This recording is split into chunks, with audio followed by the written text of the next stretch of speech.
Hello students, myself Ajay Singh Solanki, faculty social science Resonance PCCP division. आपके 10th board के exams आने वाले हैं।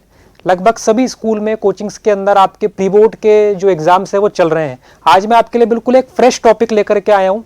जो भी बच्चे अपने अलग अलग सब्जेक्ट्स के अंदर एग्जाम दे रहे हैं, एग्जाम के अंदर अपियर हो रहे हैं, उनके कहीं ना कहीं अब एवोल्यूशन भी हो चुका है, नंबर्स भी आ चुके होंगे। किसी के फॉर एग्जाम्पल मैं सोशल साइंस की बात करूं तो 80 में से 70 आए होंगे, 60 आए होंगे, 50 आए होंगे, 75 आए होंगे। बट जो नंबर हमारे नहीं आए, या मैं जब कॉपीज यहाँ पे चेक कर रहा हूं तो एक जो कॉमन मिस्टेक्स मैं देख रहा हूं बच्चों की कॉपीज के अंदर, तो आज एक स्पेशल वीडियो इसीलिए बनाया गया है कि हम खुद कैसे अपने आंसर शीट को देख करके एनालाइज कर सकते हैं, हम कैसे असेसमेंट कर सकते हैं कि हमने क्या गलती करी है, और आने वाले पेपर में जो हमारे अब बोर्ड के एग्जाम्स आने वाले हैं वहां पर हमें ये गलती बिल्कुल भी नहीं करनी है। तो मैंने एक कॉमन पैरामीटर्स बनाए, कुछ 10 पैरामीटर्स हैं जो कि कहीं ना कहीं बच्चों की कॉपीज के अंदर दिख रहे थे मुझे, बार बार वो लोग फ्रीक्वेंटली इस चीज को कर रहे थे। आइए शुरुआत करते हैं। पोस्ट पेपर एनालिसिस, आप खुद भी अपना असेसमेंट कर सकते हैं। टीचर तो करके दे रहा है, बट हमने अपनी आंसर शीट हमें मिल गई है, हम इन जो हमारे पास अभी पॉइंट्स आएंगे उनके बेस पर अपना एक एनालिसिस कर सकते हैं कि हम क्या ये गलती कर रहे हैं। Common mistake made by the students during the examination.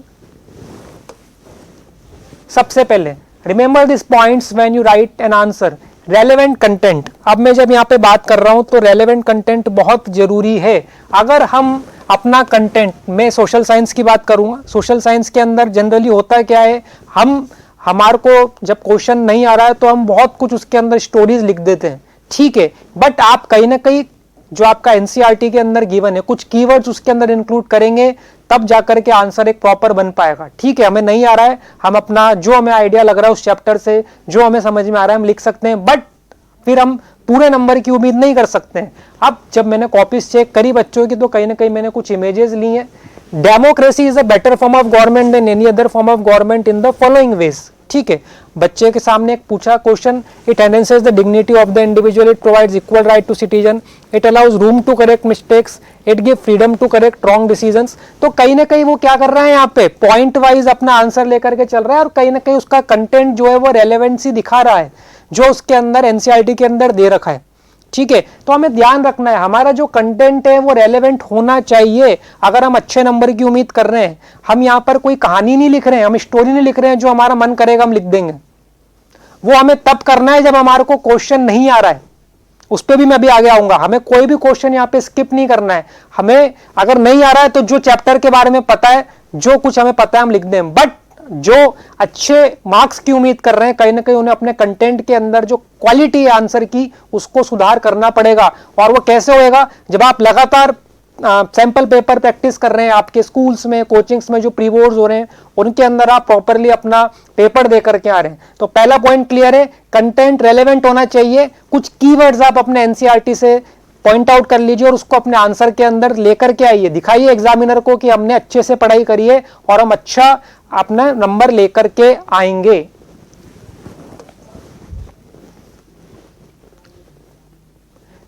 अब जो सेकंड पॉइंट निकल करके आ रहा है यहाँ पे वो है पॉइंट और पैराग्राफ।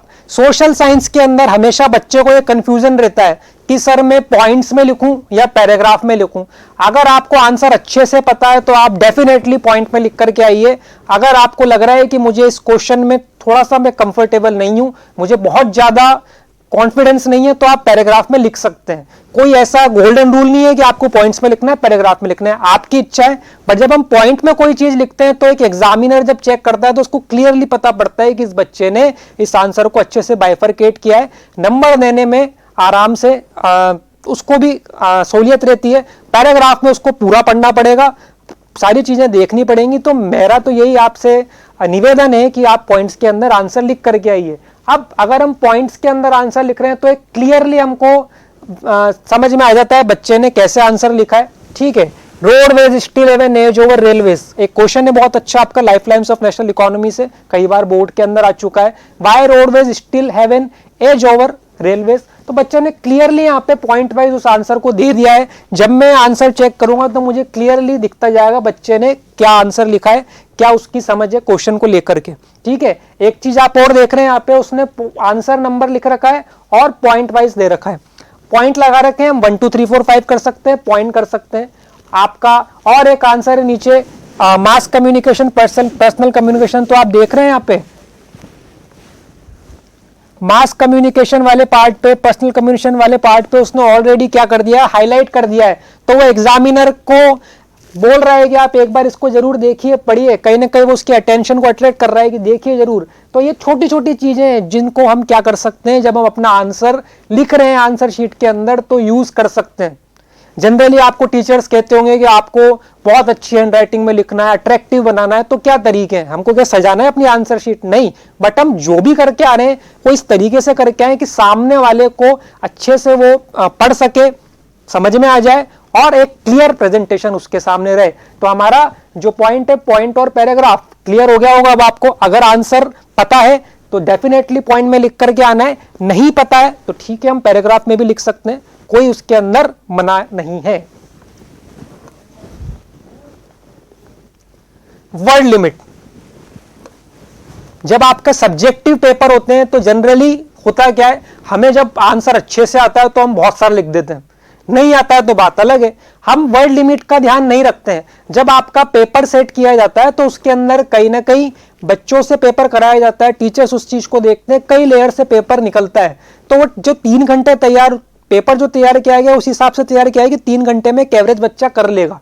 हम क्या कर रहे हैं, हमें जब आंसर पता है, वो कंटेंट अच्छे से पढ़ के आए, तो भले ही वो 2 नंबर में पूछा है, हम उसके अंदर क्या कर रहे हैं, वर्ड लिमिट बढ़ा रहे हैं। उसका नुकसान आपको कब होगा, जब आपका जो एंड के क्वेश्चंस होंगे, जो आपके 5 नंबर वाले सवाल हैं या केस स्टडीज हैं, वहां पर आते आते आपके पास समय कम बचेगा और आप बन जाएंगे डॉक्टर। आप क्या करेंगे, अपनी हैंडराइटिंग डॉक्टर्स की तरह कर देंगे। और अगर वो हैंडराइटिंग एग्जामिनर को समझ में नहीं आ रही है तो कहीं ना कहीं आपके नंबर कटने के चांसेस क्या हो जाएंगे, बढ़ जाएंगे।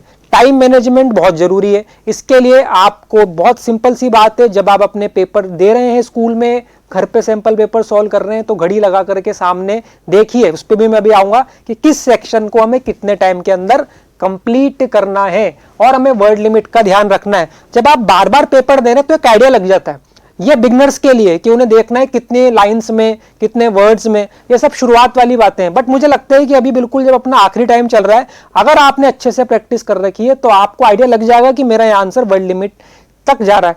थोड़ा बहुत ऊपर नीचे हो सकता है बट ऐसा नहीं है। मैंने देख रहा हूं अभी कॉपीज के अंदर बच्चा 2-2 पेज भर करके आ रहा है, 5 नंबर का सवाल है, 2-2.5 पेज भर दिए उसने। हम कॉलेज के एग्जाम नहीं देने हैं, यहाँ पे हमें बहुत सारी शीट्स नहीं भरनी है, हमें वर्ड लिमिट का ध्यान रखना है। अब अगर आपसे ये क्वेश्चन था व्हाट इज जॉबर, जॉबर का उसने क्लियरली 3 लाइंस के अंदर आंसर दे दिया है बच्चे ने, ठीक है, उसको रेलेवेंट नंबर मिल जाएंगे।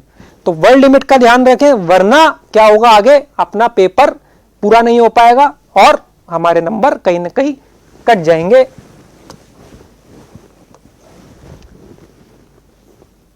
स्पेलिंग एरर्स एंड कटिंग एक नेचुरल ये टेंडेंसी है, हमारे साथ भी हो जाता है कई बार। हम जब कोई चीज कर रहे होते हैं, बीच में कोई वर्ड हमने गलत लिख दिया, स्पेलिंग हमारी गलत हो गई, हम जब पेपर को रीचेक कर रहे हैं उसके अंदर देखा कि ये वर्ड तो मैंने गलत लिख दिया, तो आप उसको आराम से क्या कर सकते हैं,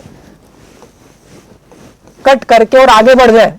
ठीक है, सामने वाले को लगना चाहिए कि पेपर एक क्लियर वे में चल रहा है। बहुत ज्यादा उसके अंदर हमें जब हम काट रहे हैं, बच्चों को देखता हूं मैं, पता नहीं कौन सी रंगोली बना देते हैं उसके अंदर, नहीं करना है। हम अपना टाइम वेस्ट ना करें, एक सिंपल आप इसके अंदर लाइन खींच दीजिए, आपका काम हो जाएगा। ठीक है, तो हमें कटिंग बहुत ज्यादा नहीं करनी है, स्पेलिंग एरर्स ज्यादा नहीं करने हैं।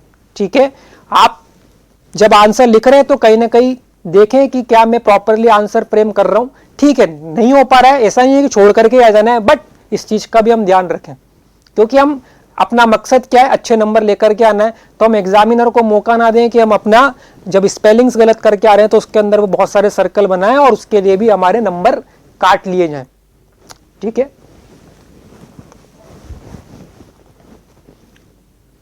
हैंड राइटिंग,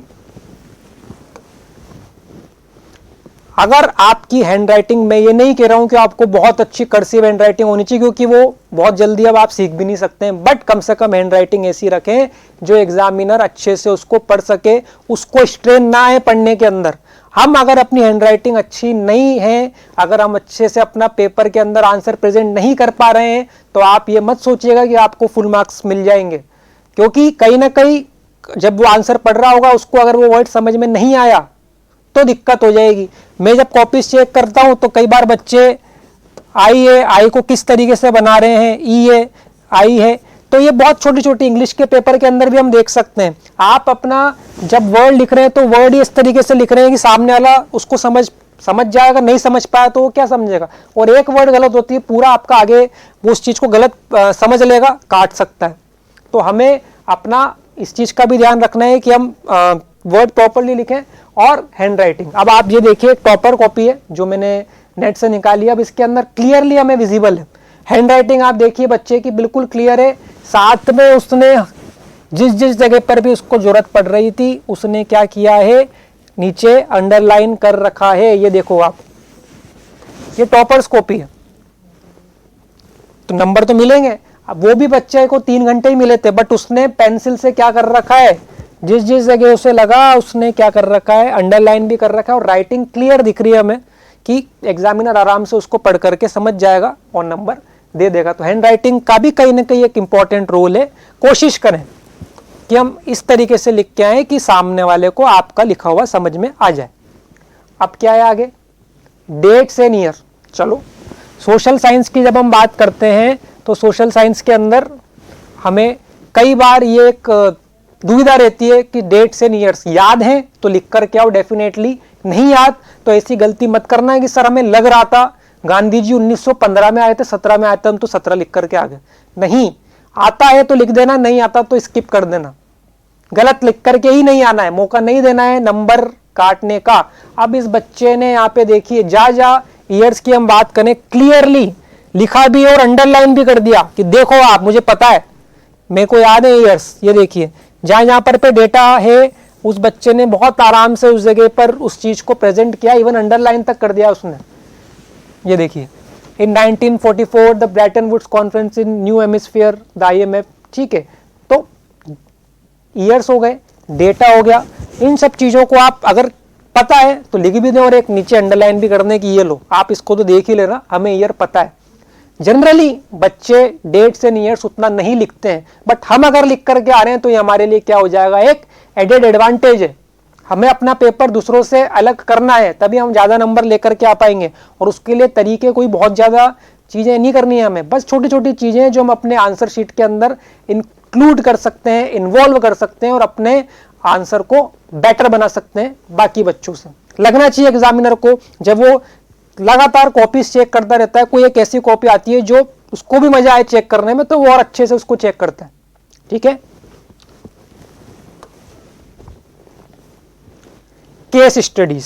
अब जब मैं केस स्टडीज की बात कर रहा हूं तो आपकी 3 केस आ रहे हैं 10th क्लास के अंदर, 4 नंबर का एक है, 12 नंबर अपने आप में एक बड़ा वेटेज रखता है। अब यहां पर बच्चे क्या गलती कर रहे हैं, वो केस प्रॉपरली पढ़ते नहीं है, सिर्फ नीचे क्वेश्चन देखा और आंसर दे दिया। हमें रेलेवेंसी बनानी पड़ेगी आंसर की केस स्टडी से। क्या पूछा है क्वेश्चन को पहले एक बार केस में देखिए, कोशिश करिए उस आंसर जो आप आंसर लिख रहे हैं उसके अंदर कहीं ना कहीं वो रेलेवेंट कंटेंट आ सके। क्या हम इसके अंदर अपना कुछ एडिट जोड़ सकते हैं, जोड़ दीजिए, बट पहले केस को पढ़िए, केस का जो कंटेंट है उसको लिखिए, बाद में आप अपना भी कंटेंट उसके अंदर एड ऑन कर सकते हैं।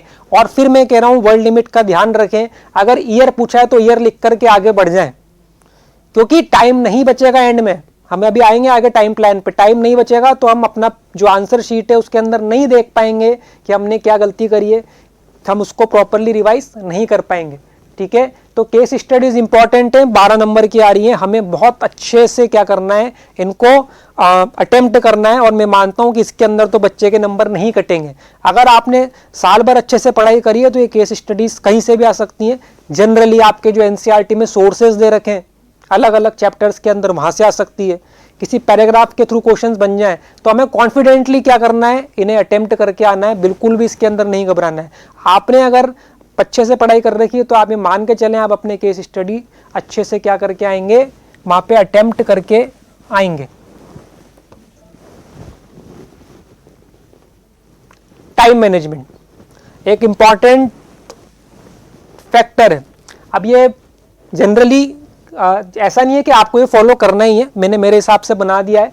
सेक्शन ए आप 30 मिनट्स के अंदर कर सकते हैं, 20 सवाल आएंगे, बट ठीक है, मुझे पता है कि इसके अंदर कुछ असर्शन रीजन के सवाल आ सकते हैं, इमेज बेस्ड क्वेश्चन आ सकते हैं, ठीक है, मैच द फॉलोइंग आ गया, 1-2 सवाल ऐसे हो सकते हैं जहां आपको थोड़ा ज्यादा टाइम लग जाए, ठीक है। कहने में तो वो एक नंबर के सवाल है, बट क्योंकि वो एनसीईआरटी में से कहीं से भी आ सकते हैं तो हमें थोड़ा टाइम लगेगा, बट अच्छे से करिए, बट सोच के चलिए कि मुझे इस टाइम के आगे नहीं बढ़ना है। अगर इससे ज्यादा मैं इसमें सेक्शन ए में अपना टाइम दे रहा हूं तो मेरे को बाकी सेक्शंस कहीं ना कहीं क्या होने वाले हैं, जल्दी करने पड़ेंगे या छूट सकते हैं। सेक्शन बी 20 मिनट्स में कर सकते हैं, सेक्शन सी 35 मिनट्स में कर सकते हैं, सेक्शन डी 35 मिनट्स, ई 40 minutes, section F map 10 minutes, और रिवीजन के हमारे पास क्या हो गया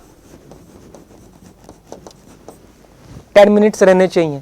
तो आप जब ये वीडियो देख रहे होंगे आप इसका एक स्क्रीनशॉट ले सकते हैं। हम एक मोटे मोटे तौर पे सोच करके जाएं कि हमें कौन सा सेक्शन कितने टाइम के अंदर करना है, तो हम अपना पेपर टाइम पर क्या कर लेंगे, कंप्लीट कर लेंगे, ठीक है।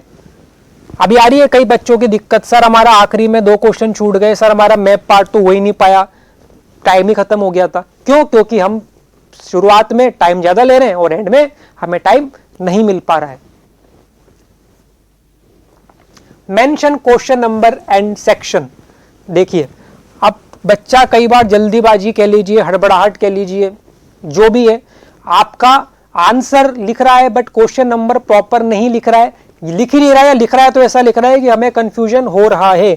आपने 3 लिखा है, 9 लिखा है, 7 लिखा है, 8 लिखा है। अब ये आप कम से कम इसके अंदर इतना काम कर दें कि सामने वाले को क्लियरली दिखे कि मैंने कौन से क्वेश्चन का आंसर दिया है। और सबसे पहले जब आप सेक्शन चालू कर रहे हैं तो आपको सेक्शन लिखना है। सेक्शन ए 1 2 3 4 5 6 नहीं आ रहा, जगह छोड़ दो, 7 8 9 नहीं आ रहा, 10 जगह छोड़ दो। जब टाइम मिलेगा बचेगा हम अपना बचा हुआ पार्ट कर लेंगे। तो जितना आप इजी वे में सामने वाले को पेपर अपना आंसर शीट प्रेजेंट करेंगे, उतने अच्छे वे में वो आपको कॉपी चेक करेगा और नंबर हमारे अच्छे होने की संभावना बढ़ जाएगी। तो हम क्यों कंफ्यूज करें एग्जामिनर को। बच्चे सेक्शन ए लिखते ही नहीं है, पहली बात तो लिख देते हैं, अच्छी बात है, नहीं लिखते। पहले क्वेश्चन 1 कर रहे हैं, फिर क्वेश्चन 18 पे आ गए, फिर 23 कर रहे हैं। एक आंसर शीट रहती है जब एग्जामिनर है तो उसको भी बार बार देखना पड़ेगा। जब एक फ्लो में काम चल रहा होता है, लगातार कॉपीज चेक हो रही है, फ्लो में चल रहा है काम, तो अच्छी बात है। अब आप क्वेश्चन 1 कर रहे हो, फिर क्वेश्चन 30 कर रहे हो, फिर 2 कर रहे हो, फिर 18 कर रहे हो, तो उसको भी बार बार वो आंसर ऊपर नीचे देखने पड़ेंगे। हम उसको परेशान नहीं करेंगे। तो इसका सबसे अच्छा तरीका है आप सेक्शन लिखिए और सीरीज में करिए, ठीक है। जो नहीं आ रहा उस जगह को छोड़ दो, जब वापिस आप रिवाइज करेंगे तब उस जगह पे लिख देना वाला आंसर, ठीक है। चलो आगे देखते हैं अब क्या है। मैप वर्क आपका 5 नंबर का आने वाला है मैप, ठीक है ना। आपका 2 नंबर का हिस्ट्री से है और 3 नंबर का ज्योग्राफी से है। अब सबसे बड़ी दिक्कत तो ये है कि हम मैप के अंदर कैसे उसको मार्क करके आना है, आइडेंटिफाई वाला पार्ट है। तो यहाँ पर बच्चे ने क्लियरली ये पॉइंट बनाया है, एरो बना करके लिख दिया है, ठीक है। ये एरो वाला पार्ट था, इसके आगे यहाँ पे लिख दिया है, पॉइंट बनाया वहीं पर लिख दिया है। तो हम कर क्या रहे हैं, पूछा गया था राणा प्रताप सागर डैम राजस्थान में आता है, हम क्या मार्क करके आगे राजस्थान की जगह इधर मार्क कर दिया, उधर मार्क कर दिया, दूसरी स्टेट में मार्क कर दिया, तो हमारा क्या होगा, गलत हो जाएगा आंसर और नंबर कट जाएंगे। आपको मैप के लिए स्पेशल प्रैक्टिस करनी ही पड़ेगी। जब तक आप अपनी मैप बुक पे 2 से 4 बार सारा जितना भी कोर्स में मैप आ रहे हैं नहीं कर लेंगे, मान के चलना कि वहां पेपर में आपको दिक्कत आ सकती है। तो फाइनल वहीं पर हमें मैप की पे नहीं उतरना है कि पेपर होगा बोर्ड वाला उस दिन देख लेंगे।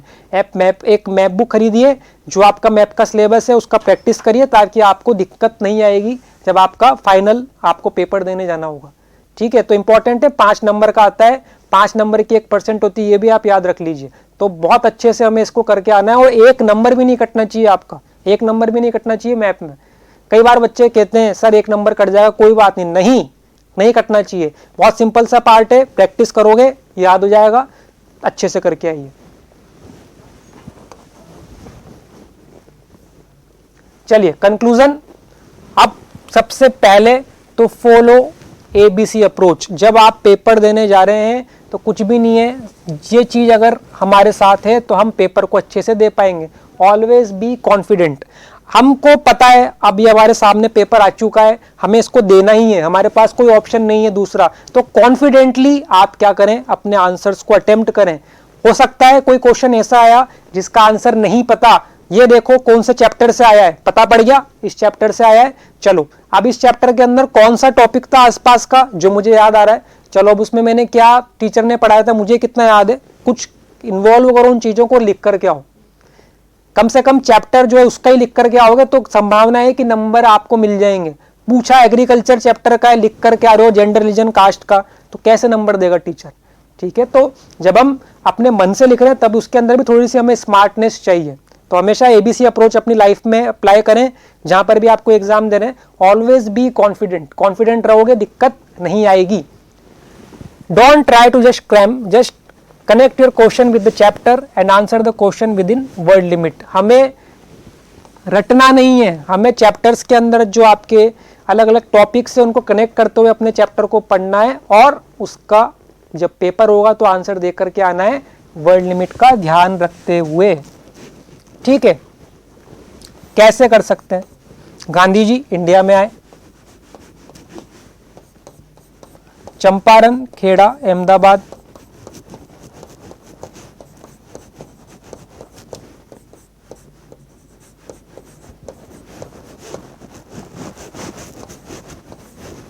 अब यहीं पर एक क्वेश्चन आराम से बन जाता है, गांधी जी चंपारण, खेड़ा, अहमदाबाद है, किस ईयर में आए, क्यों आए। तो इस तरीके से आप अपने कुछ क्या कर सकते हैं, माइंड मैप बना सकते हैं, अपने तरीके की कुछ ट्रिक्स बना सकते हैं जो कि आपके चैप्टर को क्या कर देगा, सिंपल कर देगा। चलो मैं ये क्वेश्चन भी आपके लिए छोड़ के जा रहा हूं यहाँ पे कि बताइए गांधी जी चंपारण क्यों आए थे, खेड़ा क्यों आए थे, अहमदाबाद क्यों आए थे। जब आप ये वीडियो देखेंगे तो कमेंट बॉक्स के अंदर बता सकते हैं। आगे क्या है, make sure to attempt all questions. नहीं आता तो ये नहीं छोड़ दो, कुछ तो लिख करके आओ, 1 नंबर मिल जाएगा, आधा नंबर मिल जाएगा। एक एक नंबर से भी आपका कहीं ना कहीं कई बार रिजल्ट वेरी कर जाता है। तो अटेम्प्ट सारा करना है, छोड़ना कुछ भी नहीं है। अटेम्प्ट मैप पार्ट केयरफुली, मैं बार बार कह रहा हूं, मैप के अंदर हमें अगर प्रैक्टिस कर लिए तो बहुत सिंपल है, नहीं करी तो दिक्कत आ जाएगी। अभी जब मैं कॉपीज चेक कर रहा हूं तो बच्चा मैप के अंदर उतना ज्यादा उसको सीरियसली नहीं ले रहा है, बट लेना पड़ेगा अगर हमें सोशल साइंस के अंदर अच्छे नंबर स्कोर करना है तो। Read caricature and sources carefully, आपका शुरुआत में जो एक से सेक्शन है जो आपके 20 क्वेश्चन है वहां पे इमेज बेस्ड क्वेश्चन आने वाले हैं, तो हमें कैरिकेचर्स अच्छे से पढ़ने अपने एनसीईआरटी में से। और सोर्सेस हमारे जो केस आएंगे, हो सकता है कोई केस आपका सोर्स में से आ जाए तो उसको केयरफुली हमें पढ़ना है। ठीक है, तो ये कुछ ऑब्जर्वेशंस थे जो हमने देखे जब बच्चों की कॉपीज चेक करी, और आज ये हम आपके लिए लेकर के आए हैं यहाँ पे। ठीक है, आप इसी तरीके से अपनी तैयारी आगे कैरी ऑन करें। कुछ इस तरीके की और वीडियोज हम आपके साथ लेकर के आएंगे। Thank you, all the best for your paper.